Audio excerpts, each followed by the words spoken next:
Hello दोस्तों, आज हम बात करने वाले हैं वैदिक सभ्यता के कुछ महत्वपूर्ण प्रश्नों के बारे में। आज के सारे क्वेश्चन सेलेक्टेड है तो वीडियो को ध्यान से देखना ना भूलेगा। तो बिना देरी के करते हैं वीडियो को स्टार्ट। आपका पहला क्वेश्चन है, सबसे पुराना वेद कौन सा है। आपका महत्वपूर्ण क्वेश्चन है कि सबसे पुराना वेद कौन सा है। आपका करेक्ट जवाब होगा ऑप्शन बी, ऋग्वेद।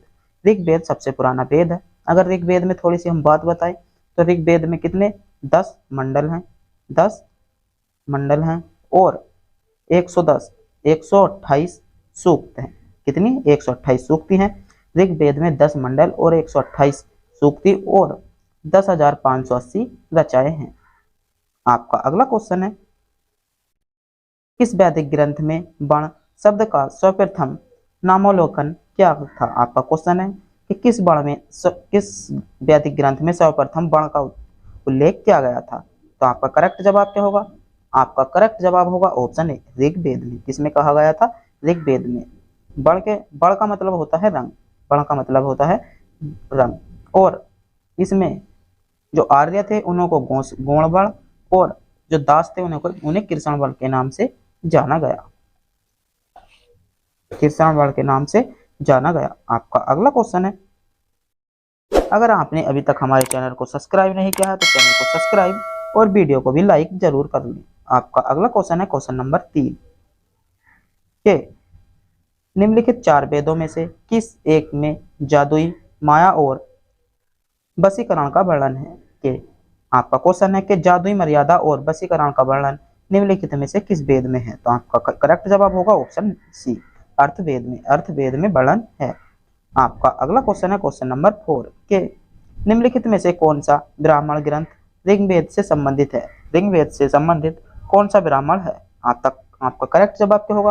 आपका करेक्ट जवाब होगा ऑप्शन ए, ऐतरेय ब्राह्मण। ऐतरेय ब्राह्मण ऋग्वेद से संबंधित है। अगर इसके बारे में कुछ विशेष जानकारी बताए तो ब्राह्मण वर्ण यज्ञों और अनुष्ठान की जानकारी देता है। क्या, ब्राह्मण यज्ञों और अनुष्ठानों की जानकारी देता है। ऐतरेय और कोसाती जो ब्राह्मण है वे ऋग्वेद के हैं।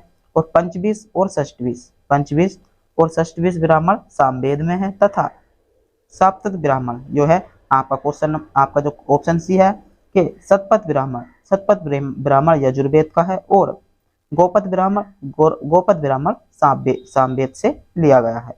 आपका अगला क्वेश्चन है क्वेश्चन नंबर 5 के ऋग्वेद का कौन सा मंडल पूर्णतः सोम को समर्पित है। सोम को कौन सा मंडल समर्पित है। तो आपका करेक्ट जवाब क्या होगा। आपका करेक्ट जवाब होगा ऑप्शन सी, नौवा मंडल। नौवा मंडल सोम को समर्पित है। अगर इसमें बात करें तो ऋग्वेद में कितने 10 मंडल है। ऋग्वेद में 10 मंडल है और नौवे मंडल में कितने 114 सूक्त सोम है। कितने 114 सूक्त सोम है। आपका अगला क्वेश्चन है क्वेश्चन नंबर 6 के यज्ञ संबंधी विधि विधानों का पता चलता है। यज्ञ संबंधी विधि विधानों का पता किस वेद से चलता है। तो आपका करेक्ट जवाब होगा ऑप्शन डी, यजुर्वेद से। कहां से चलता है, यजुर्वेद से। आपका अगला क्वेश्चन है क्वेश्चन नंबर 7। आपका महत्वपूर्ण क्वेश्चन है कि भारत के किस स्थल को जादुई से लोहा धातु के प्रचलन में प्राचीन प्रमाण मिलते हैं। किस ग्रंथ, आपका क्वेश्चन है किस जगह से लोहे की धातु के प्राचीन प्रमाण मिलते हैं। तो आपका करेक्ट जवाब होगा ऑप्शन बी, अतरंजी खेड़ा से। अतरंजी खेड़ा से लोहे के प्रमाण मिलते हैं। और अतरंजी खेड़ा के साथ साथ कहाँ से मिलते हैं, इनके बारे में कुछ और जगह के नाम बता दूं तो इनमें से आलमगीरपुर, मथुरा, रोपड़ और सिरावस्ती से भी लोहे के साक्ष्य मिलते हैं। और अतरंजी खेड़ा से जो सर्वप्रथम साक्ष्य प्राप्त हुए थे वे हुए थे भट्टी, यानी कि भट्टियां, लोहे की भट्टियां सर्वप्रथम अतरंजी खेड़ा से प्राप्त हुई थी। आपका अगला क्वेश्चन है क्वेश्चन नंबर 8। निम्नलिखित में से किस एक वैदिक संहिता में मोक्ष की चर्चा की गई मिलती है। आपका क्वेश्चन नंबर 8 करेक्ट, बहुत महत्वपूर्ण क्वेश्चन है कि मोक्ष की चर्चा किस वेद में मिलती है। तो आपका करेक्ट जवाब क्या होगा ऑप्शन डी, उपनिषदों में।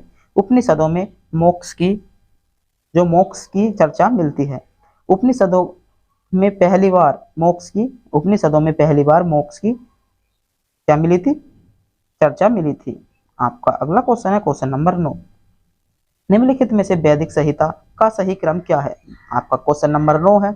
ऐसे क्वेश्चन अब अधिकतर पूछे जाते हैं, जैसे क्वेश्चन नंबर 9 के निम्नलिखित में से वैदिक संहिता का सही क्रम क्या है। तो आपका करेक्ट जवाब क्या हो जाएगा ऑप्शन ए, आपका करेक्ट जवाब होगा ऑप्शन ए, वैदिक संहिता, ब्राह्मण, आर्यक और उपनिषद।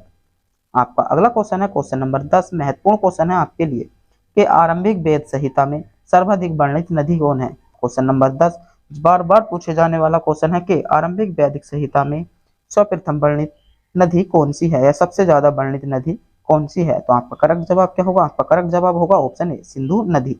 ये आपका सही जवाब होगा कि वैदिक संहिता में सिंधु नदी का महत्व सबसे ज्यादा मिलता है और इस कारण इसे हरण्यनी नदी भी कहा गया। क्या, हरण्यनी नदी भी सिंधु नदी को कहा गया। आपका अगला क्वेश्चन है क्वेश्चन नंबर 11, महत्वपूर्ण क्वेश्चन है कि वैदिक नदी असनिकी की पहचान निम्नलिखित नदियों में से किस एक के साथ की जाती है। तो आपका करेक्ट जवाब क्या होगा, आपका करेक्ट जवाब होगा ऑप्शन सी, चेनबा नदी के साथ। चेनबा नदी के साथ असनिकी नदी की गणना की जाती है। आपका क्वेश्चन नंबर 12 है, महत्वपूर्ण क्वेश्चन है कि ऋग्वेद में निम्नलिखित में से किन नदियों का उल्लेख अफगानिस्तान के साथ आर्यों से संबंध सूचक है। अफगानिस्तान के साथ किन नदियों का उल्लेख मिलता है। तो आपका करेक्ट जवाब क्या होगा, आपका करेक्ट जवाब होगा ऑप्शन सी, कुंभा कुरुम नदी का। किसका, कुंभा, कुभा और कुरुम नदी का।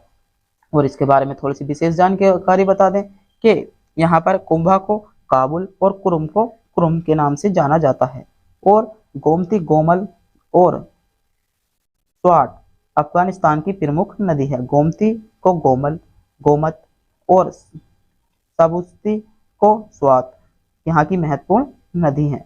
आपका अगला क्वेश्चन है क्वेश्चन नंबर 13 के पूर्ण वैदिक आर्यों का धर्म प्रमुख था। पूर्ण वैदिक आर्यों का धर्म प्रमुख था। आपके लिए महत्वपूर्ण क्वेश्चन है क्वेश्चन नंबर 13। तो आपका करेक्ट जवाब क्या होगा, ऑप्शन सी, प्राकृतिक पूजा और यज्ञ।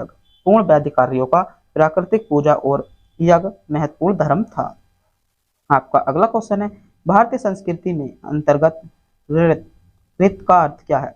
ऋत क्या अर्थ भारतीय संस्कृति में क्या है। आपका करेक्ट जवाब होगा ऑप्शन ए, प्राकृतिक नियम। क्या है, प्राकृतिक नियम इसका करेक्ट जवाब हो जाएगा।